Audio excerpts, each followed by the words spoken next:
16 December বাঙালি জাতির মহান বিজয় দিবস। 1971 সালের এই দিনে পাক হানাদার বাহিনীর আত্মসমর্পণের মধ্য দিয়ে অর্জিত হয় স্বাধীনতার পূর্ণতা। প্রতি বছরের মতো এবারও সারা দেশে যথাযথ মর্যাদা ও ব্যাপক উৎসাহ উদ্দীপনার মধ্য দিয়ে উদযাপিত হচ্ছে দিবসটি। তবে এবার 16 ডিসেম্বর ঘিরে ভারতের প্রধানমন্ত্রী নরেন্দ্র মোদীর একটি পোস্ট সৃষ্টি করেছে বিতর্কের।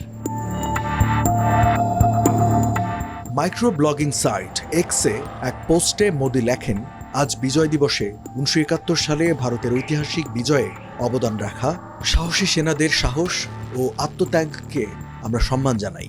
তাদের নিঃস্বার্থ আত্মোৎসর্গ ও অটল সংকল্প আমাদের জাতিকে রক্ষা করেছে এবং আমাদের গৌরব এনে দিয়েছে।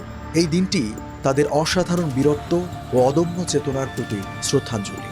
তাদের আত্মত্যাগ চিরকাল প্রজন্মের পর প্রজন্মকে অনুপ্রাণিত করবে এবং আমাদের জাতির ইতিহাসে গভীরভাবে গেঁথে থাকবে।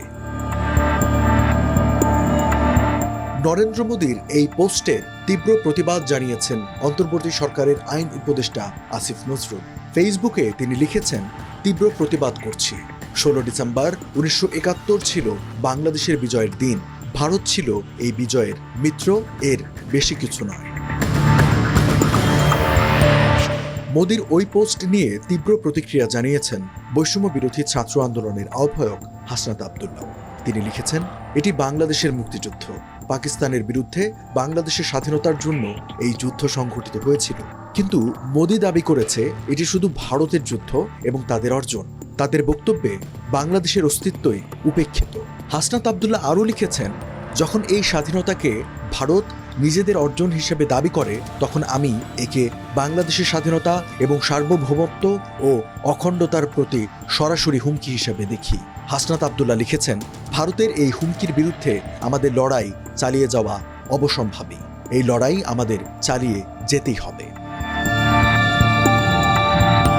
ছাত্র জনতার আন্দোলনের মুখে গেল 5 আগস্ট দেশ ছেড়ে ভারতে আশ্রয় নেন সাবেক প্রধানমন্ত্রী শেখ হাসিনা। তার সরকারের পতনের পর থেকেই নানা ইস্যুতে দিল্লির সঙ্গে ঢাকার সম্পর্কের চলছে টানাপোড়েন। সম্প্রতি ভারতের পররাষ্ট্র সচিবের ঢাকা সফরে আশা করা হচ্ছিল সেই পরিস্থিতি উন্নতির।